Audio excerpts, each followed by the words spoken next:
Hello friends, எல்லோரும் எப்படி இருக்கீங்க? நல்லா இருக்கீங்களா? இன்றைக்கி நம்ம கார்டன் பார்க்கலாம் வாங்க. நம்ம கார்டனில் பாருங்கள், pink colour rose, Bangalore rose எவ்வளோ அழகாக பெருசாக பூத்துருக்குதுன்னு.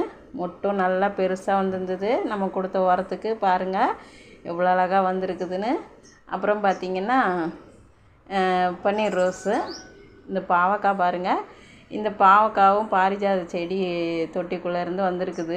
நாங்கள் விதையே போடலை, ஆனாலும் அது வந்திருக்குது. எப்படியோ விதை விழுந்து வந்திருக்கு. ஏன்னா செடி இருந்துக்கிட்டே இருக்குது இல்லையா, அந்த செடியில் நம்மளுக்கு 1-2 பழுத்து போகுதுன்னு விட்டுறது, விழுந்து முளைச்சிடுது.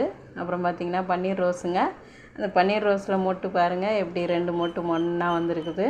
நம்மளுக்கு மொட்டுக்கள்லாம் எப்படி வர ஆரம்பிச்சிடுச்சின்னு பாருங்கள்.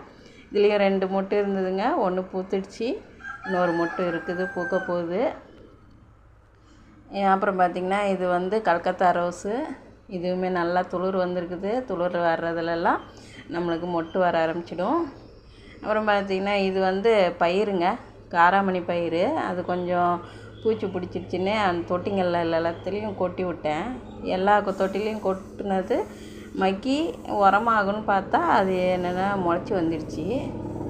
இப்போ பார்த்திங்கன்னா அவ்வளோ அழகாக அதுவும் நிற்கிது சூப்பராக. பாவக்காய் பார்த்திங்கன்னா இப்போது ரொம்ப குட்டி குட்டியாக சின்னதாக போட்டிருக்குதுங்க. அந்த பாவக்காய் பெருசாகவே வரலை. ரொம்ப மிதி பாவக்காய்ங்கிற மாதிரி சின்ன பாவக்காய் மட்டும்தான் வந்திருக்குது. போன வாட்டி இதுவும் வந்திருந்தது, பெருசாகவும் வந்திருந்தது. நம்மளுக்கு ஒரு நாள் வீட்டுக்கு ஆச்சு. அப்புறம் பார்த்திங்கன்னா செம்பருத்தி சொல்லவே வேணாம், இப்போ பூக்க ஆரம்பிச்சிட்டாங்க. நேற்று 3 பூ பூத்துருந்தது. அந்த 3 பூவும் நான் பறிக்கலை. நாங்கள் வேலை விட்டு வர்றதுக்கு டைம் ஆகிடுறதுனால சுருங்கிடுது. இன்றைக்கும் ஒரு பூ பூக்கிற மாதிரி இருக்குது பாருங்கள். மழை பெஞ்சதுனால நல்லா விரியலை, லைட்டாக தான் விரிஞ்சிருக்குது. அப்புறம் இட்லி பூச்செடி ரெட் கலர் சொல்லவே வேண்டாம், சூப்பராக எப்பவும் போல் மொட்டுக்கள் வந்துக்கிட்டே இருக்கிறாங்க.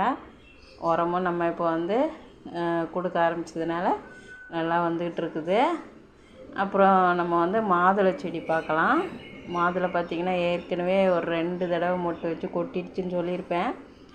இப்போ இதில் கீழே ஒரு 2 மொட்டு காமிச்சது காணோங்க. என்னென்னா எங்கள் வீட்டில் இருக்கிறவர் இந்த சைடாக ஓடும்போது அது தட்டி விட்டு உடச்சி விட்டுருக்கிறாரு போடுறது. அது மொட்டெல்லாம் கீழே கொட்டிகிட்ருக்குது. இதில் பூ பூத்து காய் வர்றது மாதிரி இருந்தது கூட கொட்டிடுச்சிங்க, வரல.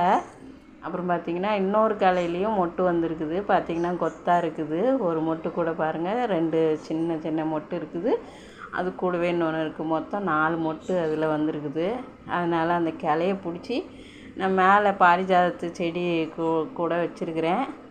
அதை கட்டி விடணுங்க, ஒரு குச்சி வச்சு கட்டி விட்டுட்டோம்னா எந்த இதுவும் இல்லாமல் நல்லா வரும். இல்லைன்னா எங்கள் வீட்டில் இருக்கிற பாப்கார்னே அதை காலி பண்ணிடுவார். அப்புறம் பார்த்திங்கன்னா இது இருவாச்சி மல்லி, நம்ம பதியம் போட்ட செடியில் உள்ள செடி இது. அந்த செடியில் இருந்தால் இப்போ பூக்க ஆரம்பிச்சிருக்குது. இதோட 2வது பூ சூப்பராக பூத்துருக்குறாங்க, மொட்டு வந்துட்டுருக்குது. அப்புறம் பார்த்திங்கன்னா செர்பரா, இந்த செர்பரா பூ செடி சொல்லவே வேண்டாம் பாருங்கள், எவ்வளோ அழகாக பெருசாக வந்திருக்கு. சின்ன க்ரோ பேக்கில் தாங்க இருக்குது. செடி நல்லா தளன்னு பூ பூத்துட்டாங்க. அப்புறம் எல்லா கொடி வகைகளும் நல்லா போயிட்டுருக்குது. நம்ம கொடுத்த உரத்துக்கு பாருங்கள் இப்போ பச்சைன்னு வர ஆரம்பிச்சிச்சு நம்ம செடிங்கள்லாம். சரிங்க, இந்த வீடியோ பிடிச்சிருந்தா லைக் பண்ணி ஷேர் பண்ணுங்கள், கமெண்ட் பண்ணுங்கள், சப்ஸ்கிரைப் பண்ணிக்கோங்க ஃப்ரெண்ட்ஸ். அப்போ தான் நாங்கள் போடுற வீடியோ உடனுக்குடன் உங்களுக்கு கிடைக்கும், நீங்களும் பார்க்கலாம். தேங்க்யூ ஃபார் வாட்சிங். டாட்டா, பாய் பாய்.